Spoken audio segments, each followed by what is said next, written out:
I took my daughter's phone to my old friend, a technician, to have it repaired. He suddenly pulled me aside, his face pale, and whispered, "Cancel all your cards immediately, change your passwords, and get out of here." I was surprised. What happened? He turned the phone screen toward me and, before we continue, please subscribe to the channel and let us know where you're listening in the comments. The kitchen fell silent the moment I stepped through the door. Emily and Kevin had been huddled over the counter, speaking in those urgent whispers that people use when they're planning something they shouldn't. But the second they heard my keys in the lock, they sprang apart like guilty teenagers caught smoking behind the school. "Dad?" Emily's smile was so forced it could have cracked porcelain. "How was the doctor?" "Fine. Blood pressure's good." I set my jacket on the chair, watching them.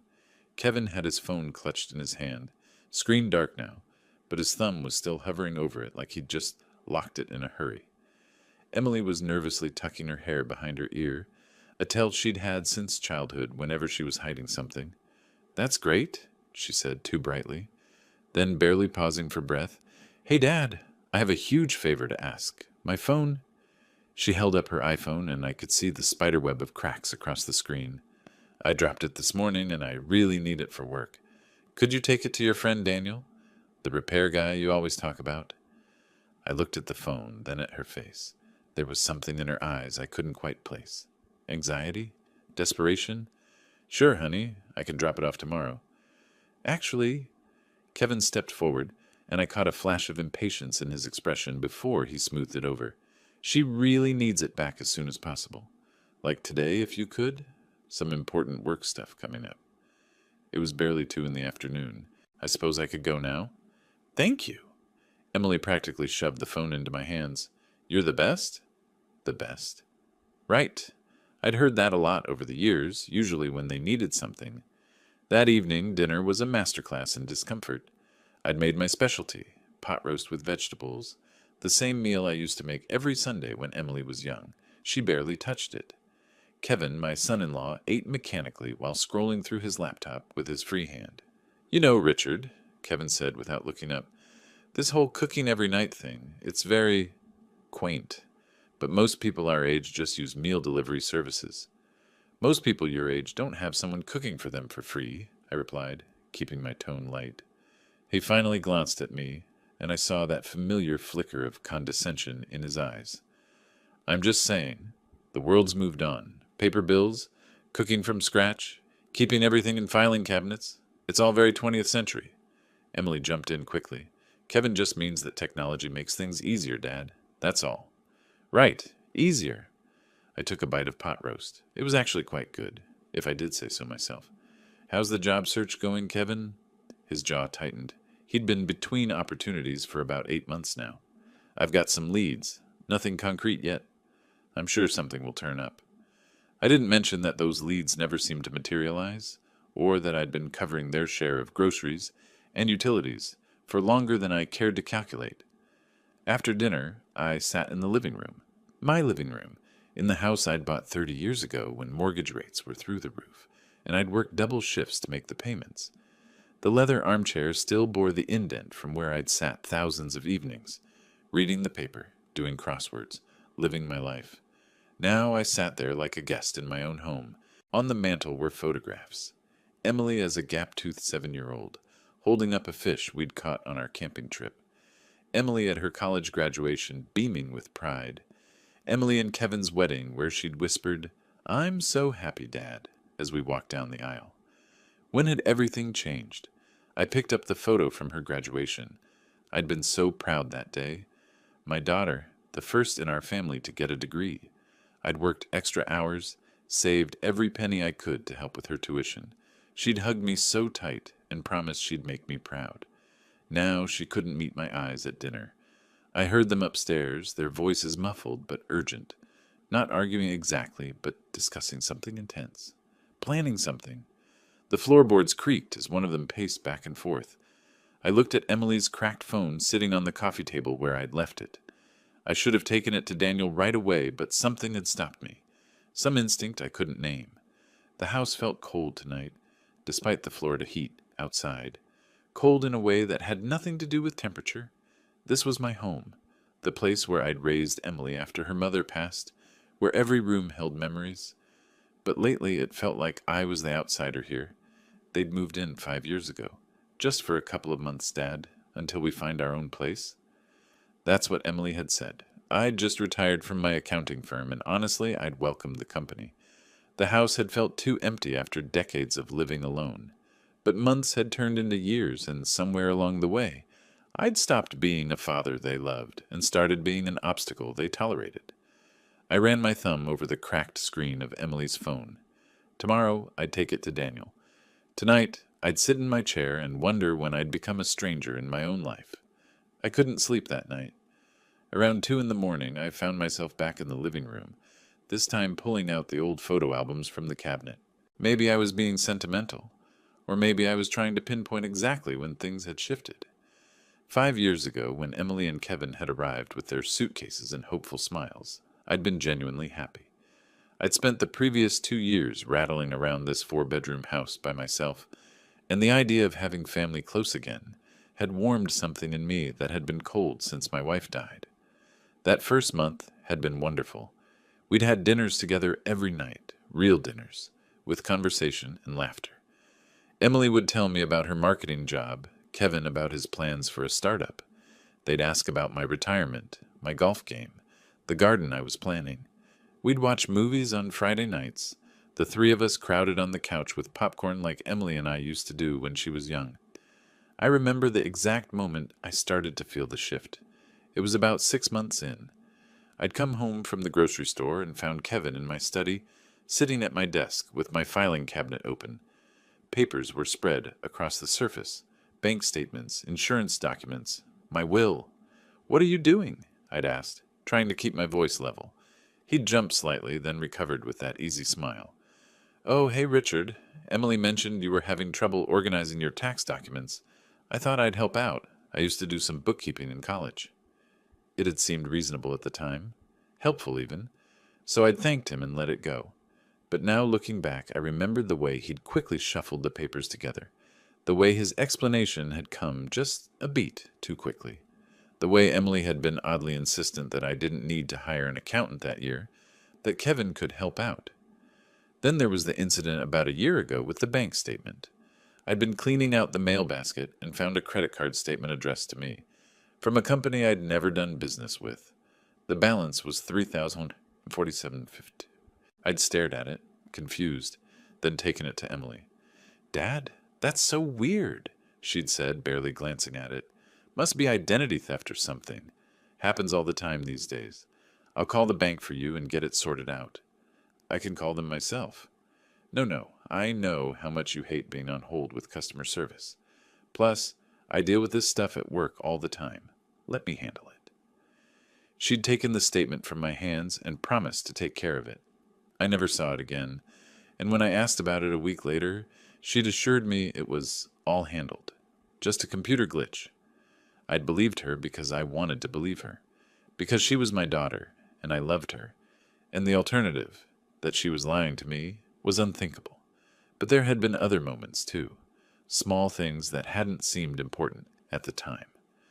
3 months ago, I'd walked into the kitchen and found Kevin photographing my driver's license. "Just helping Emily update the insurance," he'd said. "They needed a copy of all our IDs. Last month, I'd gotten a call from my bank about a password reset I hadn't requested. When I mentioned it to Emily, she'd said she'd accidentally used my email instead of hers and quickly fixed it. 2 weeks ago, I'd found an envelope on the counter addressed to me, from a mortgage company. I'd almost opened it when Emily had snatched it away. "That's nothing, Dad. Just spam. They send these to everyone." Each incident alone had seemed innocent, but together they formed a pattern I'd been too trusting, or too naive, to see. I closed the photo album and stared at the ceiling. In the silence of 3 a.m., the truth was harder to avoid. My daughter and her husband were hiding something from me, something big enough to make them nervous, something that involved my personal documents and my finances. The thing about being an accountant for 40 years is that you learn to spot discrepancies, numbers that don't add up, stories that don't quite match the ledgers. And right now, living in my own house, I was seeing discrepancies everywhere. Kevin hadn't worked in 8 months, yet I'd seen him with new shoes, a new watch. Emily had mentioned struggling with money, yet she'd just gotten her nails done and talked about wanting to redecorate their room. Where was the money coming from? I stood up and walked to the window, looking out at the quiet Orlando street. The house across from me, the Hendersons' place, was dark. Jerry Henderson and I used to have beers on Friday evenings, talking about retirement, fishing, grandkids we hoped to have someday. Then Jerry had passed away last year, and his kids had swooped in like vultures, selling the place within a month. His daughter hadn't even bothered to visit him in his last 6 months, but she'd sure shown up for the will reading. I'd thought then, at least Emily isn't like that. At least I raised her better. Had I, though? The realization came slowly, like water seeping through a crack. I wasn't just uncomfortable in my own home. I was afraid. Afraid of what I might discover if I looked too closely. Afraid that the daughter I loved, the little girl I'd raised alone after her mother died, the person I'd sacrificed everything for, afraid that she might be betraying me in ways I couldn't yet fully imagine. Tomorrow, I'd take the phone to Daniel. Tonight, I'd make a decision. I would stop being willfully blind. I would stop accepting convenient explanations.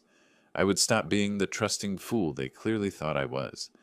Because whatever was happening, whatever they were hiding, I was going to find out.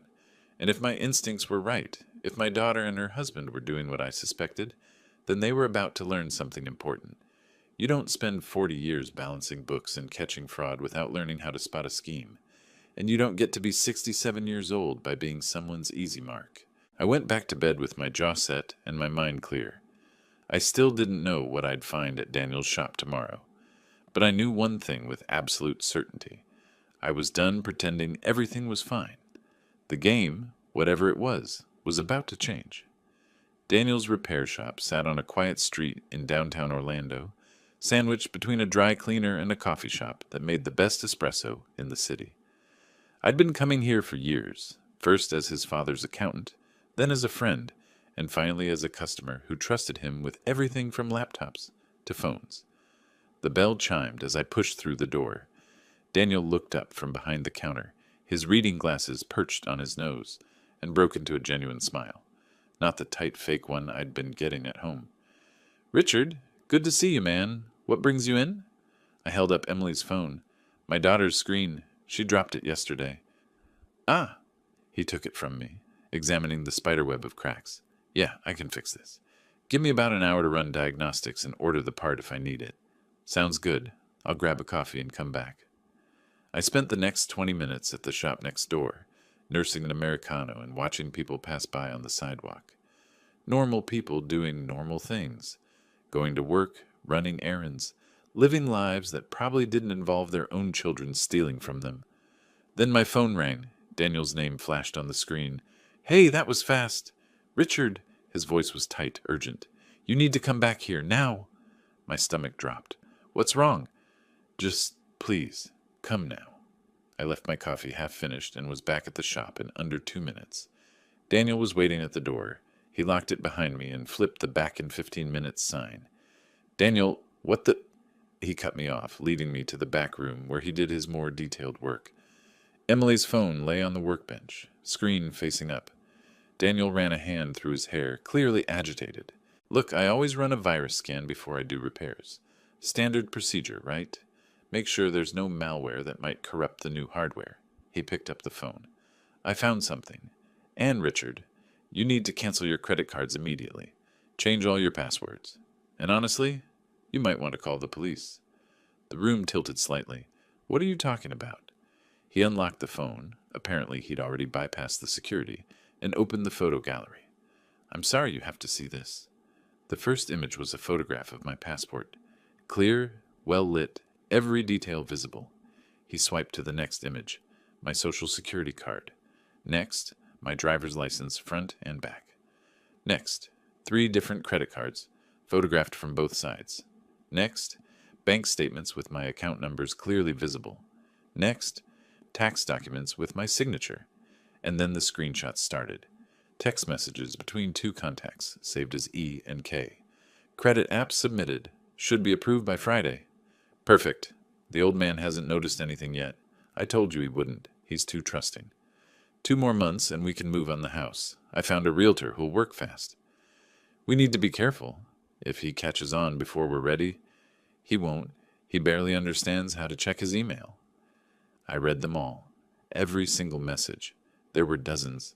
Months of planning, scheming, discussing how to forge my signature digitally, which credit card companies had the easiest online applications, how much they could drain before I'd notice. Daniel stood beside me, silent. What could he say? My hands were shaking. I set the phone down carefully, afraid I might throw it against the wall. How long? My voice sounded strange to my own ears, distant. How long have they been doing this? Based on the timestamps, at least 6 months, maybe longer. Daniel's face was pale. Richard, I'm so sorry. I know she's your daughter, but this is identity theft. Fraud. This is serious. 6 months. Half a year of systematically photographing my documents, applying for credit in my name, planning to sell my house out from under me, all while living under my roof, eating my food, accepting my help. The old man hasn't noticed anything yet. I felt something cold settle in my chest. Not anger, not yet. Something colder, clearer. Can you make copies of everything? I asked. Already did. Backed up the whole phone to an encrypted drive. I figured... He hesitated. I figured you'd need evidence. Good thinking. I pulled out my own phone. I need to make some calls. The police station was only 10 minutes away. Detective Margaret Thompson arrived at the shop within the hour, a woman in her early 50s with sharp eyes and a no-nonsense demeanor. She looked at the evidence with increasing concern. Mr. Foster, I'm not going to sugarcoat this. Family fraud cases are complicated. We can investigate, and we will, but proving intent can be difficult, even with these messages. What about the applications? The credit cards opened in my name? We'll need to get records from the banks. It'll take time. And honestly, she met my eyes, even with solid evidence, juries can be sympathetic to family members. Oh, they were just helping their father, that kind of thing. I understood what she wasn't saying. This was going to be messy, difficult, possibly unsuccessful. But we will investigate, she continued. I'll need you to file a formal report. We'll start pulling financial records, contacting the credit bureaus. We spent the next 2 hours at the station. I gave my statement, signed forms, authorized the police to access my financial information. The detective was thorough, professional, but I could see the sympathy in her eyes, and I hated it. I didn't want sympathy. I wanted justice. By the time I left, the sun was setting.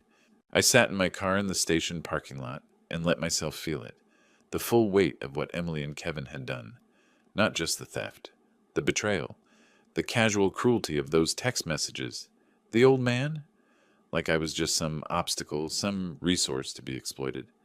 My daughter, the little girl I'd rocked to sleep, taught to ride a bike, put through college, the woman who'd promised at her wedding that she'd always loved me. She'd been robbing me blind for 6 months. And Kevin, that smug, condescending parasite who lived in my house and made jokes about my old-fashioned ways while photographing my documents and forging my signature. I started the car. Time to go home.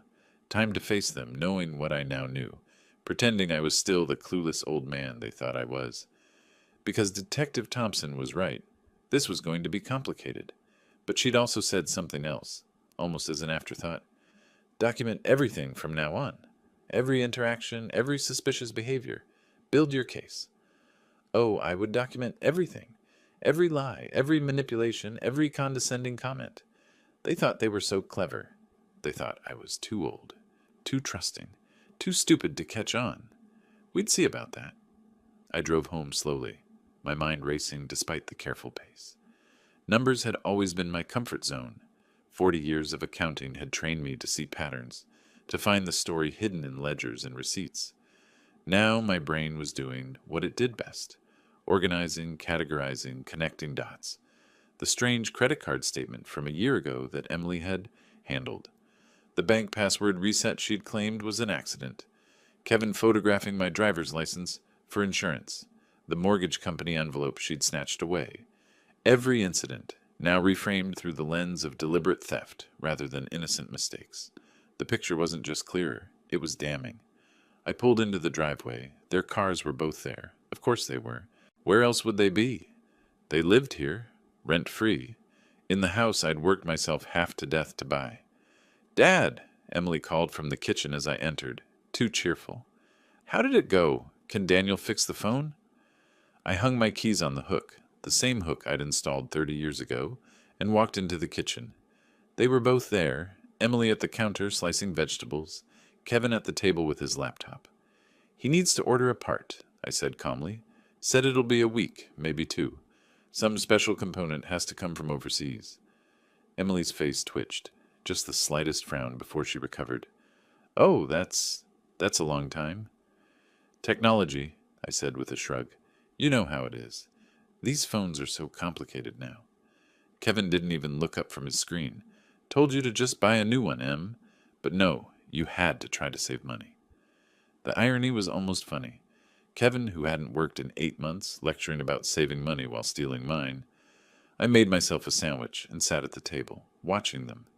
Really watching them, the way I should have been all along. Emily's hands were unsteady as she cut the vegetables. She kept glancing at Kevin, then at me, then back to her cutting board. Kevin's laptop screen was angled away from me, but I caught a glimpse of what looked like a spreadsheet, numbers in columns, calculating something. "Everything okay, Dad?" Emily asked. "You seem quiet. Just tired. Long day." I took a bite of my sandwich. "Say, Kevin, I've been thinking about what you said the other night, about selling the house." Kevin's fingers paused on the keyboard. "Oh? Yeah, maybe you're right. This place is getting to be a lot for one person." I watched his face carefully. "I mean, for one old person. You two probably aren't staying forever, right? Eventually you'll want your own place." Emily and Kevin exchanged a glance. Quick, but I caught it. "We're in no rush to leave," Emily said quickly. "We like being here with you." "Well, that's sweet, honey.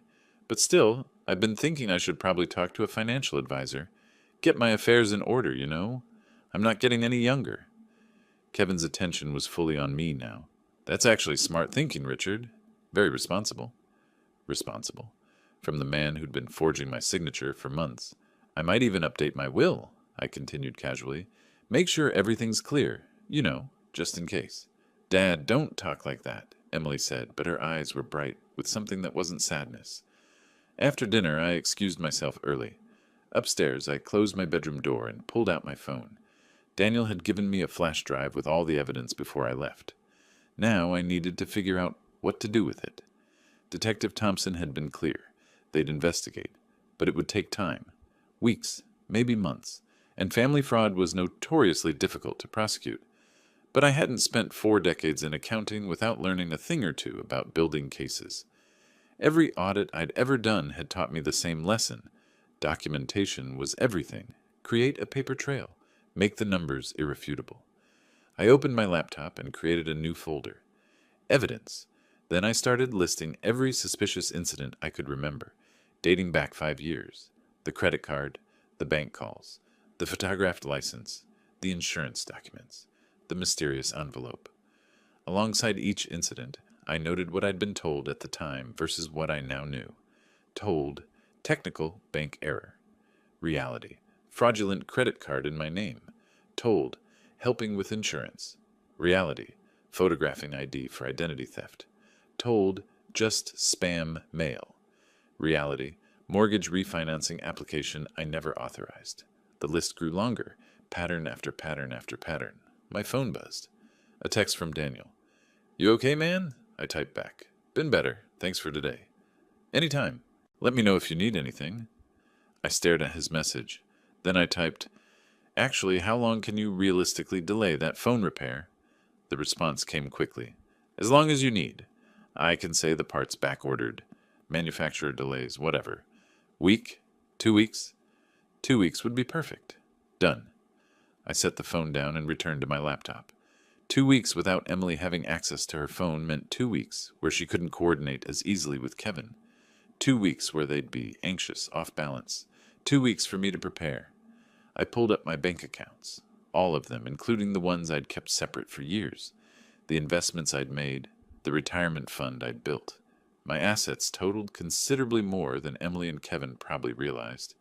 That credit card statement they'd manipulated, That $180,000 I'd accidentally mentioned once, they thought they knew my financial situation. They had no idea. A plan was forming. Not just prosecution, Detective Thompson was right that convictions could be uncertain, but there were other kinds of justice. Financial justice, legal justice, the kind that came from understanding systems and using them properly. I'd spent my career finding discrepancies, catching fraud, protecting assets. Now I'd protect my own. Downstairs, I could hear Emily and Kevin talking in hushed voices, worried voices. They were probably trying to figure out how to proceed without her phone for 2 weeks. Good. Let them worry. I opened a new browser tab and searched for criminal defense attorneys in Orlando. Then I reconsidered and searched instead for attorneys who specialized in financial fraud cases, but on the prosecution side. I needed someone who understood how these schemes worked, who could anticipate their moves. Tomorrow, I'd start making calls. Detective Thompson had mentioned that building a solid case took time and strategy.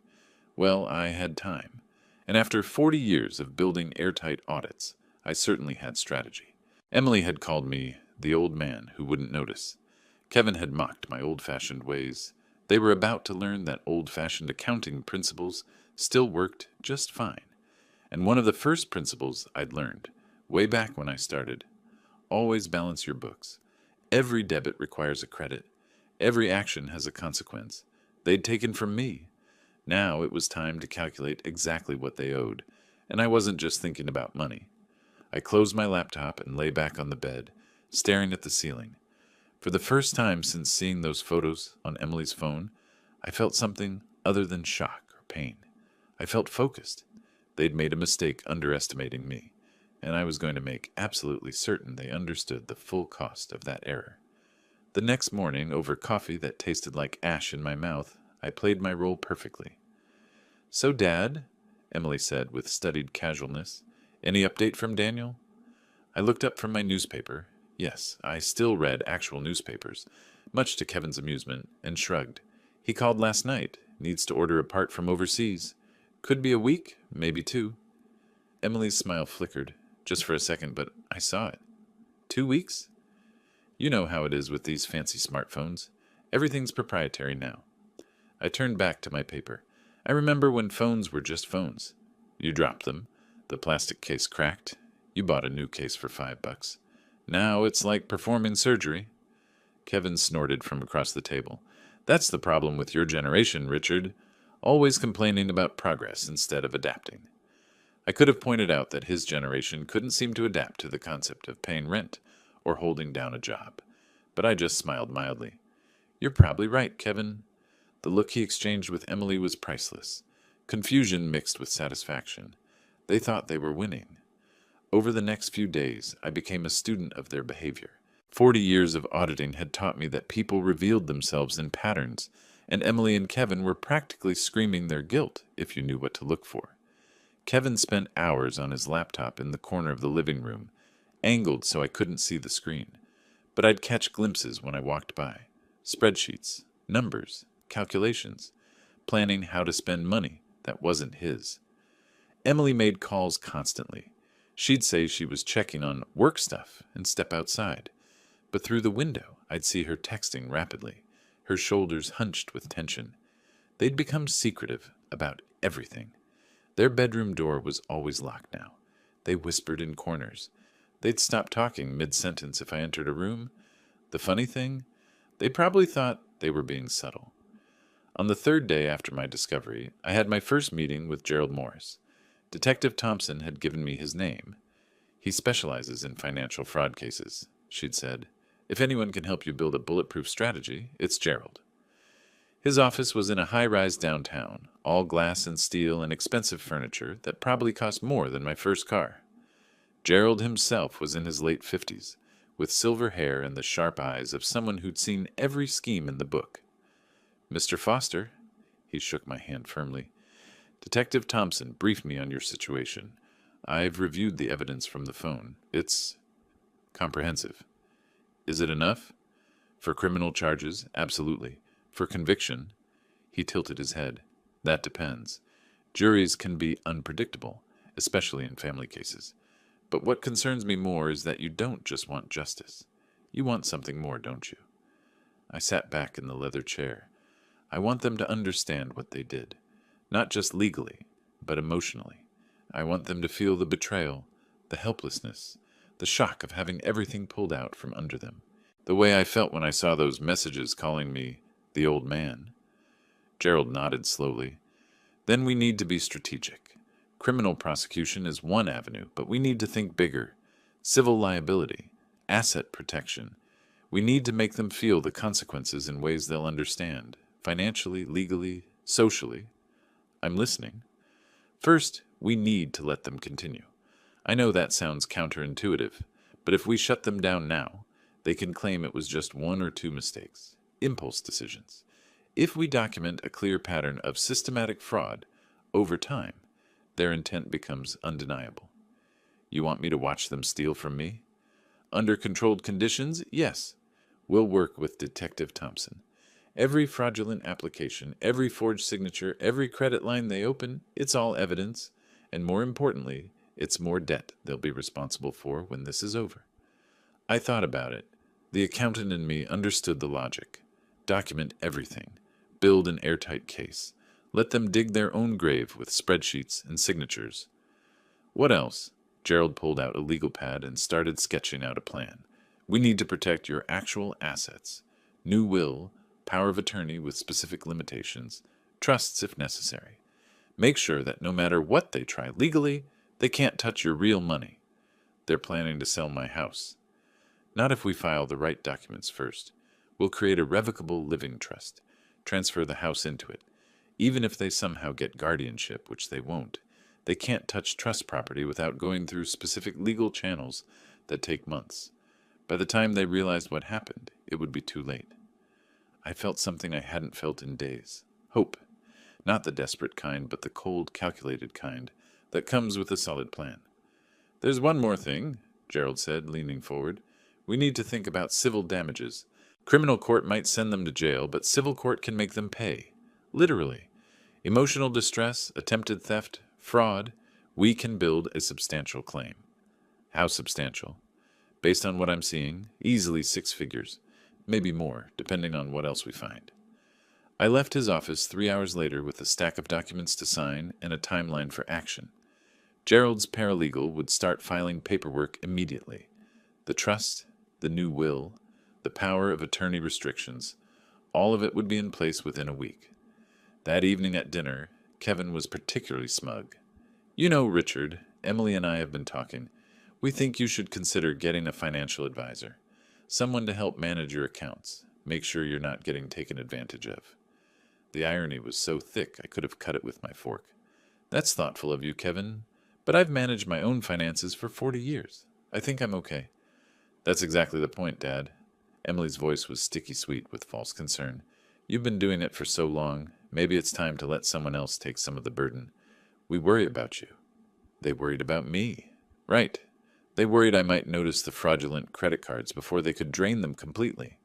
I'll think about it, I said, and watched them exchange another one of those looks. Later that night, alone in my room, I reviewed Gerald's plan again. It was elegant in its completeness. Every angle covered, every loophole closed, every trap set. They thought they were the hunters.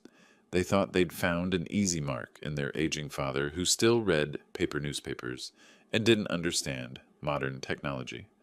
What they didn't understand was that technology might change, but human nature doesn't. Greed is still greed. Fraud is still fraud. And consequences, well, consequences are timeless. I pulled out my phone and texted Gerald. I'm in. Let's do this. His response came immediately. Remember, you need to maintain that poker face. Can you do that? I smiled at the screen and typed back, I've been practicing for 40 years. The game was on, and this time I knew all the rules. Detective Thompson came to the house on a Tuesday afternoon while Emily and Kevin were out. She'd called ahead, making sure they wouldn't be home. In her hands was a manila folder that looked deceptively thin for the bomb it contained. Coffee? I offered.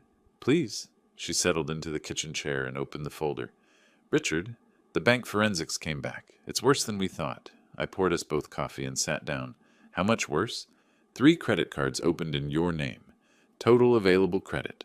$45,000, two personal loans totaling $30,000, and here's the kicker.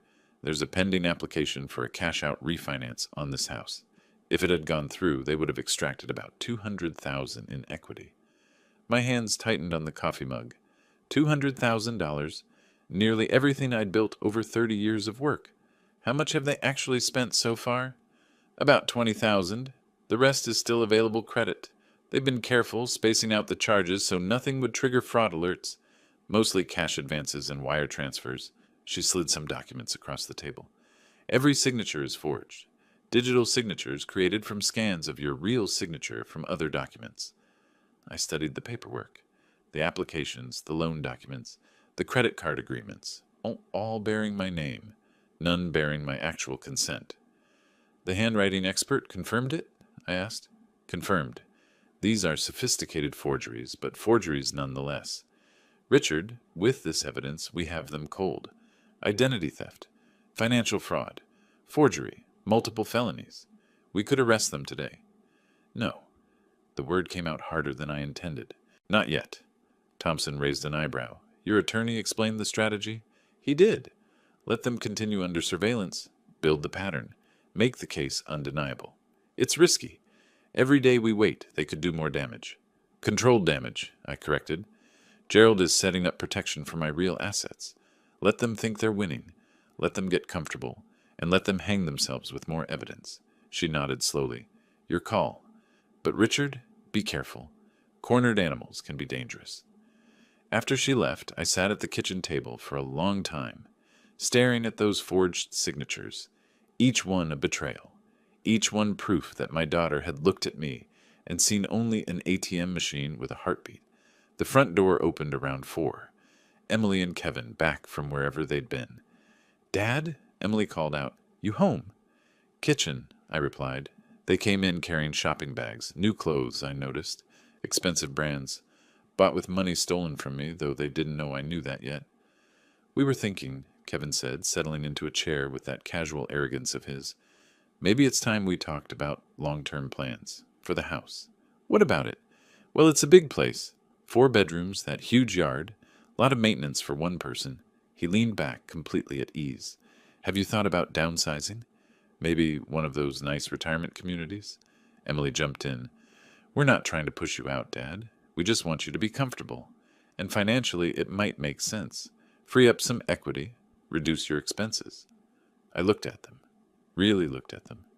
Emily with her new designer purse, Kevin with his confident smirk.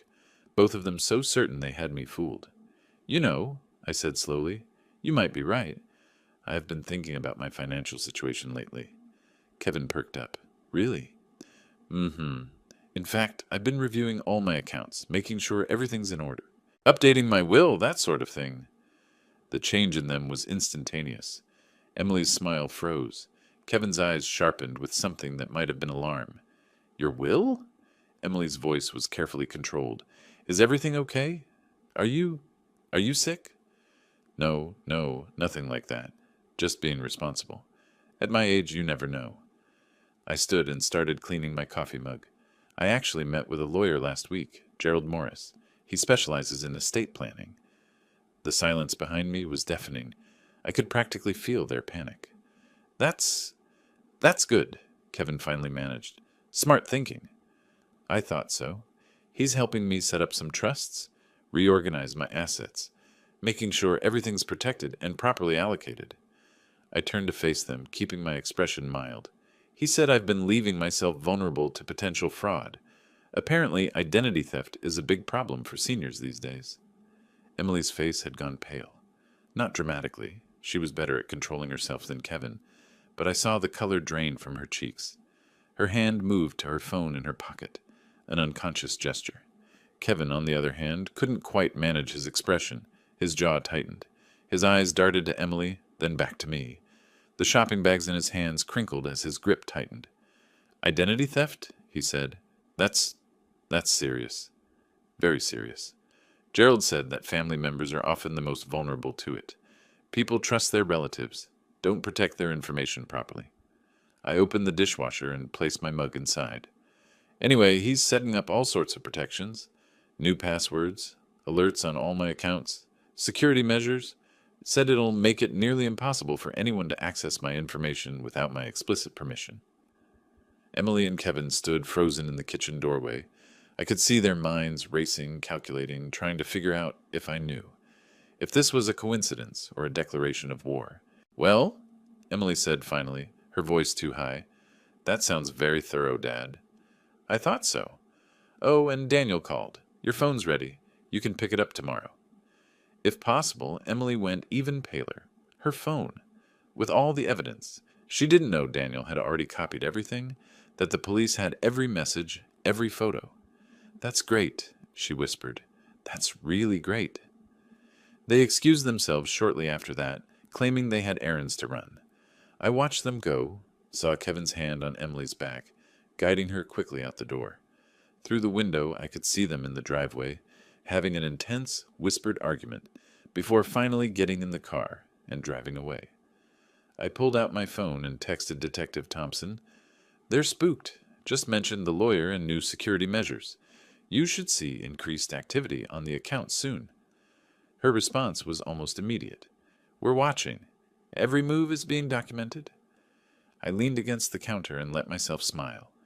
Really smile. For the first time since this nightmare began. The look on Kevin's face when I'd mentioned fraud protection. The way Emily's hand had flown to her phone. The panic poorly disguised as casual concern. It was better than any spreadsheet I'd ever balanced. They were rattled now, uncertain. They'd thought they had months to execute their plan. Now they'd be rushing, making mistakes, leaving more evidence. Perfect. 2 weeks crawled by like years. Emily asked about her phone almost daily, each inquiry more anxious than the last.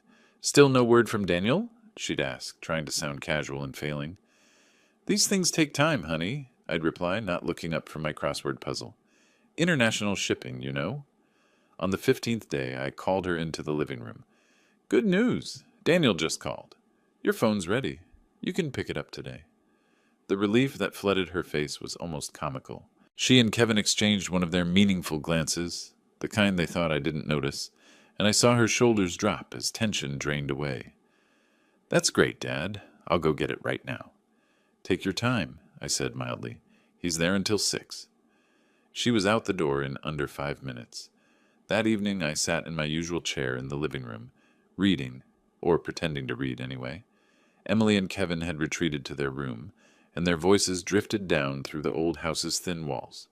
Finally! Kevin's voice louder than he probably intended. I thought that old fool had lost it. Shh, Emily hissed. He'll hear you. He's half-deaf anyway, Kevin replied.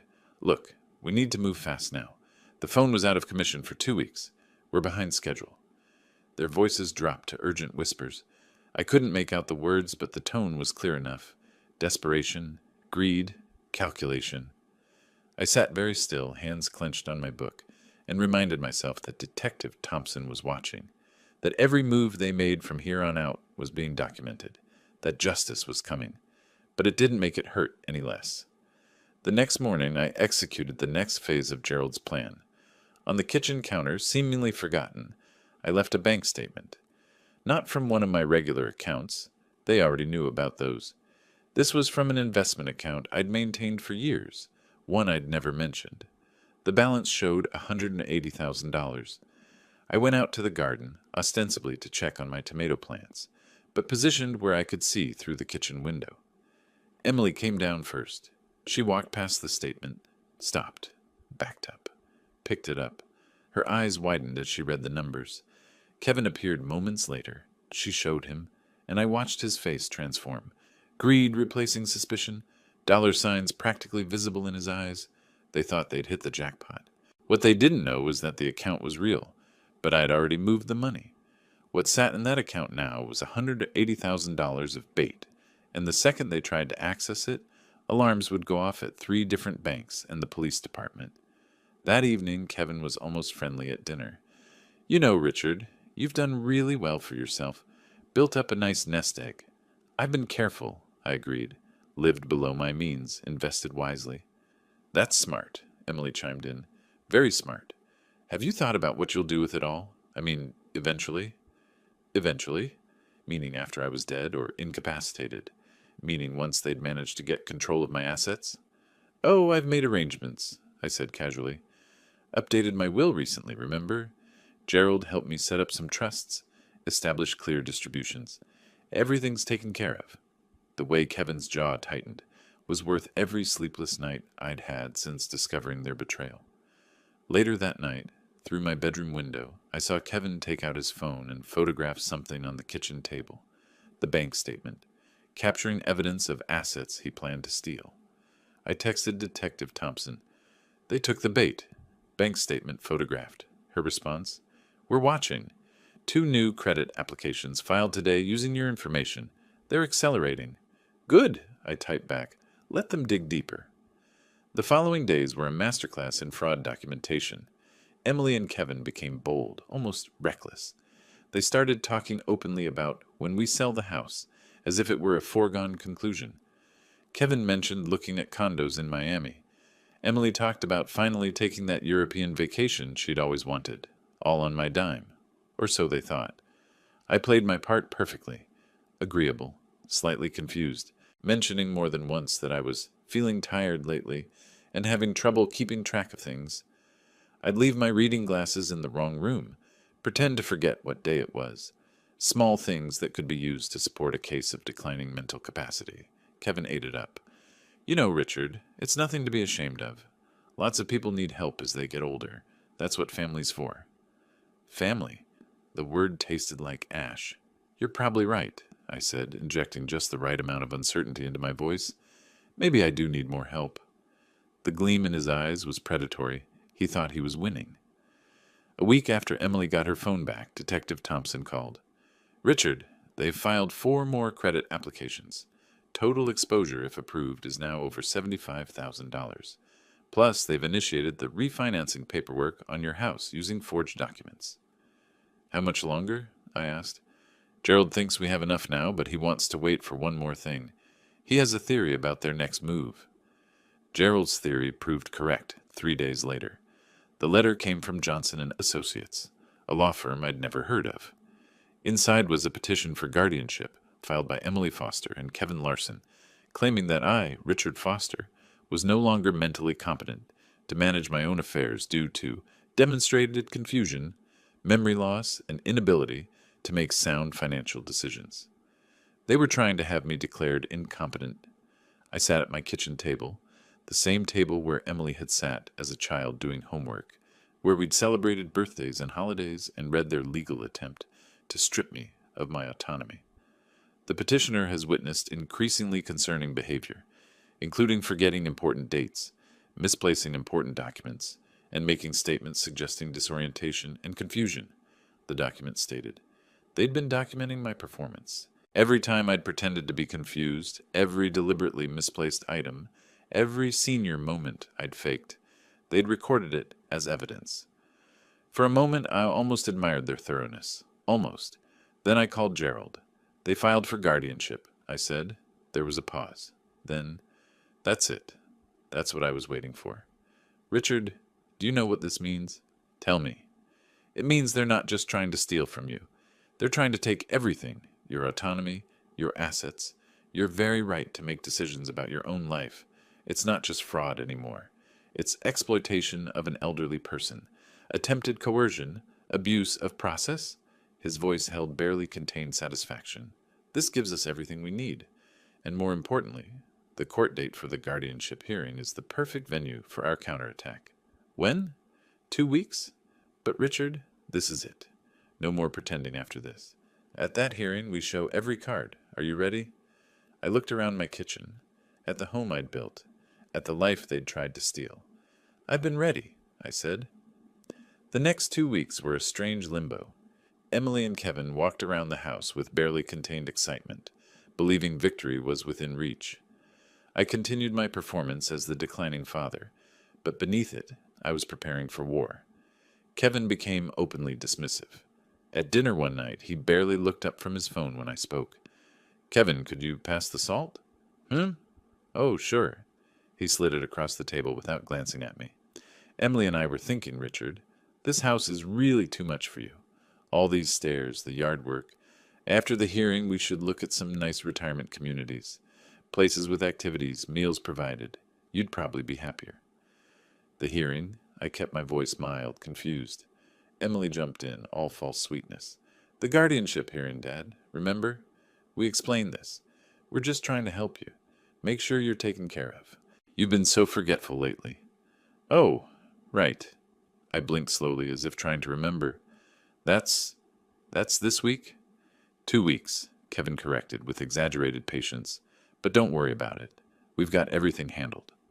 I bet they did. The following morning, I met with Gerald one last time before the hearing.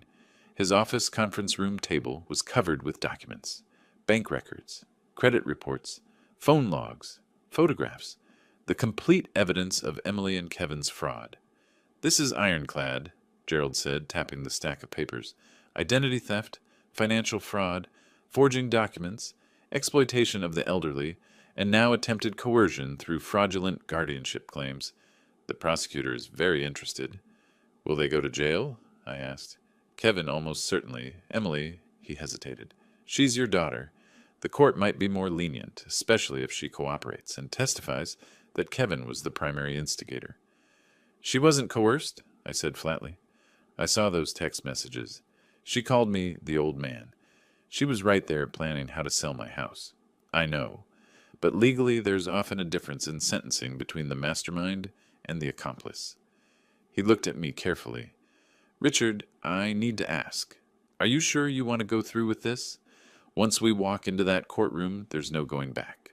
Your daughter will likely have a criminal record. Your relationship with her will be permanently destroyed. I thought about Emily at 7, showing me the fish she'd caught. Emily at 18, hugging me at her graduation. Emily at 25, walking down the aisle. Then I thought about the old man, and he won't notice, and 2 more months until we sell the house. She destroyed the relationship, I said. I'm just making it official. The day before the hearing, something unexpected happened. I came home from the grocery store to find Kevin in my study, again. But this time he wasn't hiding. He was openly going through my desk drawers. Looking for something? I asked from the doorway. He didn't even have the grace to look embarrassed. Just trying to get organized. You know, get a sense of all your affairs before the hearing. Want to make sure we have a complete picture. Of course. I set down my grocery bags. Find anything interesting? Just the usual. Bills, statements, insurance policies. He paused. You know, Richard, this would all be easier if you'd just cooperate. Sign some papers. Give us power of attorney now. Save everyone the hassle of a court hearing. It was so brazen it actually took my breath away. He wasn't even pretending anymore. I'll wait for the hearing, I said quietly. His expression hardened. Your choice. But the judge is going to see what everyone else sees. An old man who can't take care of himself anymore. It's actually sad, watching you deteriorate like this. Every word was calculated to hurt, to make me feel small and helpless and defeated. Maybe you're right, I said, and walked away, before I said something that would blow the whole plan. I called Detective Thompson immediately. He was in my study. Going through my desk, he practically threatened me. Did you record it? No, Then I remembered. Gerald had suggested I install security cameras weeks ago. Wait. Actually, yes. The cameras. Perfect. Send me the footage. That's attempted intimidation of a witness. Just adds to the pile. That night, I couldn't sleep. Tomorrow was the hearing. Tomorrow, everything would come out. Emily and Kevin would realize they'd been caught, that their plan had failed, that I'd known all along. Tomorrow, I'd have to watch my daughter face criminal charges. Around 3 a.m., I got up and walked through the house one last time. This house where I'd raised Emily after her mother died, where I'd bandaged her scrapes and helped with her homework and taught her to be honest, to work hard, to treat people with respect. Somewhere along the way, I'd failed, or she'd failed herself, maybe both. At 7 a.m., I put on my best suit. The navy one I'd worn to Emily's wedding. It still fit, if a bit looser than before. I'd lost weight these past weeks.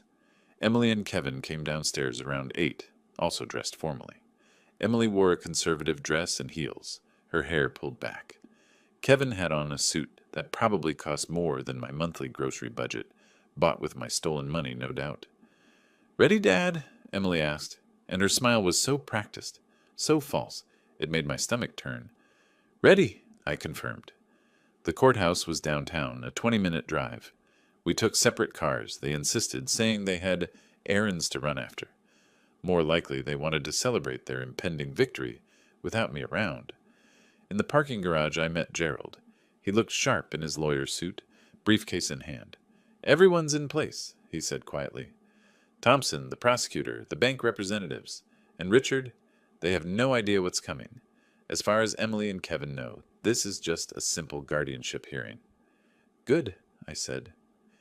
We walked into the courthouse together.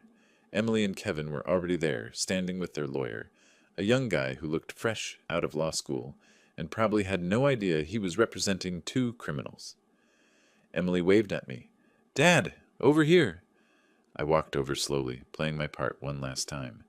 "Are you nervous?" she asked, taking my arm like a concerned daughter. "Don't worry. This will all be over soon." She had no idea how right she was. The courtroom was smaller than I expected. Wood-paneled walls, fluorescent lighting, rows of benches that had probably seen decades of family dramas play out. Emily and Kevin sat at one table with their young lawyer, who kept shuffling papers nervously. I sat at another table with Gerald, who looked calm and collected. But what Emily and Kevin didn't notice, what they couldn't see from their angle, were the other people in the room. Detective Thompson sat in the back row, arms crossed. Next to her was a man in a suit I recognized from the bank fraud investigation, and near the door a woman with a briefcase marked State Attorney's Office. The judge entered, a stern-looking woman in her 60s, named Judge Patricia Morrison, and we all stood. "Please be seated," she said, settling into her chair and reviewing the papers before her. "This is a hearing regarding a petition for guardianship filed by Emily Foster and Kevin Larson concerning Richard Foster. However," she looked up, her gaze sharp, "before we address the guardianship petition, the court has been made aware of other matters that must be addressed first." I watched Emily's face. The first flicker of confusion crossed her features. Kevin leaned toward their lawyer, whispering urgently. "Would the state attorney please approach?" Judge Morrison said. The woman with the briefcase stood and walked forward. "Your Honor, the state has filed criminal charges against Emily Foster and Kevin Larson that directly relate to this guardianship petition."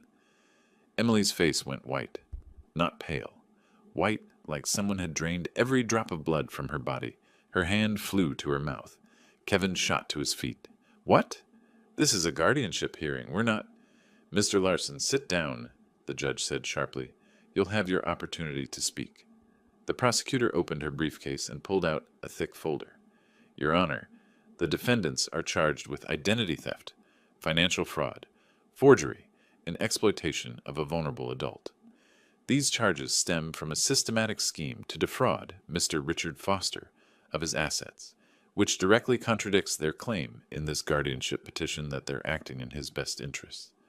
Emily's lawyer looked like he'd been hit with a brick. He turned to Emily and Kevin, his face a mixture of shock and anger. Clearly they hadn't mentioned any of this to him. "The evidence, Your Honor," the prosecutor continued, and I watched as she laid it all out. The printouts from Emily's phone that Daniel had preserved, the forged credit applications, the bank statements showing fraudulent accounts, the text messages, all of them displayed on a projector for the whole courtroom to see. The old man won't notice. Just 2 more months, and we sell the house. He's too trusting to catch on. Each message appeared on the screen, and I watched Emily shrink in her chair. She couldn't look at me. Kevin's face had gone from white to red, a vein pulsing in his temple. "Additionally," the prosecutor said, "we have evidence of attempted intimidation." She played the security footage from my study, Kevin going through my desk, his threatening words about it being sad, watching me deteriorate. The judge's expression grew colder with each piece of evidence. "Mr. Foster," she addressed me directly, "did you give permission for any of these credit applications, loans, or financial transactions?" "No, Your Honor," I said clearly. "I had no knowledge of them until my friend Daniel discovered evidence on my daughter's phone while repairing it." "And this guardianship petition, were you aware they intended to file it?" "I received notice, yes. But, Your Honor, I'm of sound mind and perfectly capable of managing my own affairs. In fact, I've recently worked with my attorney to update my estate plan, establish proper asset protection, and ensure my finances are secure." I paused. The timing of this guardianship petition, coming right after they discovered I was protecting my assets, seems rather convenient. Judge Morrison turned to Emily and Kevin. Do you wish to respond to these charges? Their lawyer stood shakily. Your Honor, I was not made aware of any criminal investigation. I was retained solely to file a guardianship petition based on my client's stated concerns about Mr. Foster's mental capacity. If there are criminal charges, I need time to... Your clients lied to you, the judge interrupted, just as they lied to Mr. Foster and attempted to lie to this court. She looked at the prosecutor. I'm dismissing the guardianship petition immediately. As for the criminal charges, what is the state requesting? Immediate arrest, Your Honor. We have flight risk concerns given the nature of the charges and the substantial financial fraud involved. That's when Kevin lost it. This is insane, he jumped up, pointing at me. He's the one who's confused. He's been forgetting things, leaving important documents around, can't keep track of dates. We have evidence. Evidence you manufactured, Gerald said calmly, standing. My client deliberately played confused to document your reactions and build a pattern of your fraudulent behavior. Every forgetful moment was an act, Mr. Larson, one that you fell for completely. The realization hit Kevin like a physical blow. His mouth opened and closed, no sound coming out. He turned to look at me, really look at me, and I saw the exact moment he understood. I met his gaze steadily and allowed myself a small smile. You knew, he whispered. You knew the whole time. Oh, I knew quite a bit, Kevin, I said. For instance, I knew that identity theft in Florida is a third-degree felony, up to 5 years in prison. Financial fraud adds another 5. Exploitation of the elderly, that's particularly serious. And attempting to fraudulently declare someone incompetent to steal their assets? I shook my head. Judges really don't like that. Emily started crying. Not pretty tears, ugly, gasping sobs that shook her whole body. Dad, please, I'm sorry. We didn't mean... You called me the old man, I said quietly. You photographed my documents. You forged my signature. You planned to sell my house. You tried to declare me incompetent. Each sentence landed like a hammer blow. You meant every bit of it, Emily. Judge Morrison banged her gavel. Bailiff, please take the defendants into custody. Mr. Foster, Mr. Morris, thank you for your cooperation with this investigation. This court stands adjourned. 2 bailiffs moved forward. Kevin tried to back away, but there was nowhere to go. They cuffed him, and his face, the arrogant, condescending expression I'd endured for years, crumbled into something desperate and afraid. Emily turned to me one last time as they led her away. Daddy, please! But I'd already turned away. The criminal trial took 3 months. Gerald kept me updated throughout. Though I didn't attend most of it, I'd said my piece, given my testimony, and had no desire to watch the slow grinding of justice. But I was there for the sentencing. Kevin got 4 years in state prison. The judge cited the calculated, systematic nature of the fraud and his attempts to intimidate the victim. He also owed $50,000 in restitution, money he'd never have, which meant his wages would be garnished for years after his release. Emily, because she cooperated with prosecutors and because the judge believed Kevin had been the primary instigator, got 2 years of probation, 500 hours of community service, and a no-contact order. She was forbidden from contacting me in any way for the duration of her probation. She cried during sentencing. Kevin shouted about injustice and how I'd tricked them. The judge was unmoved, but the criminal case was only part of it. Gerald filed a civil suit for emotional distress, attempted theft, and fraud. The civil court was even less sympathetic than the criminal one. The judge awarded me $200,000 in damages. But here's the beautiful part, Gerald told me afterward, unable to hide his satisfaction. Remember that $180,000 account you showed them? The one Kevin photographed? The bait, I said. Exactly. When they tried to use that information to apply for more credit, it triggered fraud alerts we'd set up with the bank. All their accounts, their real accounts, were frozen pending investigation. They lost access to everything. Their checking accounts, savings, credit cards, all of it locked down. How much did they lose? About $15,000 of their own money, plus they're now responsible for all the debt they created in your name. The court ruled that since they used the fraudulently obtained money, they have to repay it. That's another $75,000 in debt they're personally liable for. I did the math. Between restitution, civil damages, and debt repayment, Emily and Kevin owed nearly $350,000, money they'd never have. They'd tried to steal my life savings and ended up destroying their own financial future instead. There was a certain elegant justice to it, like a perfectly balanced ledger. I stood on the courthouse steps after the final hearing, watching as they led Kevin away to begin his sentence. Emily stood apart, her lawyer talking to her in low tones. She looked smaller somehow, diminished. Detective Thompson approached me. "How do you feel?" she asked. I thought about it carefully. "You know, Detective, I thought I'd feel more triumphant, victorious, but mostly I just feel tired and sad. That was my daughter. I raised her, and she looked at me and saw nothing but a source of money." "You did the right thing," Thompson said firmly. "What they did was criminal, and if you hadn't stopped them, they would have destroyed you financially, and possibly had you declared incompetent. You'd have lost everything." "I know." I watched Emily get into a car with her lawyer. "Doesn't make it hurt less." "No?" Thompson agreed. "I don't suppose it does." A month later, I put the house on the market. It sold in 2 weeks. Orlando real estate was hot, and the location was prime. I made a good profit, even after agent fees and closing costs. I bought a 2-bedroom condo on the 8th floor of a building overlooking Lake Eola. Floor-to-ceiling windows, a balcony where I could watch the sunset, a community that had activities if I wanted them, and privacy if I didn't. It was exactly what I needed. Daniel helped me move. We'd become closer through all this. He'd been there from the beginning, the one who discovered the truth and helped me build my case. "You doing okay?" he asked, helping me unpack boxes in the kitchen. "Better than expected," I admitted. "I thought leaving the house would be harder. All those memories." "Sometimes memories can be heavy," Daniel said. "Better to start fresh." We finished unpacking and ordered pizza. Sat on my new balcony watching the city lights come on as the sun went down. "You ever hear from Emily?" Daniel asked carefully. "No. The no-contact order, remember? Even if it wasn't there." I shook my head. I don't know what I'd say to her. What she did destroyed any trust I had left? "That's fair." We sat in comfortable silence for a while. "You know what the weird thing is," I said eventually. "I spent 40 years as an accountant. My whole career was about balance, making sure the debits matched the credits, ensuring everything added up correctly. And in the end, that's exactly what this was. They took from me. Now they're paying back. The books are balanced." Daniel raised his beer can in a small salute. "To balance books?" "To balance books," I echoed. Life settled into a new rhythm.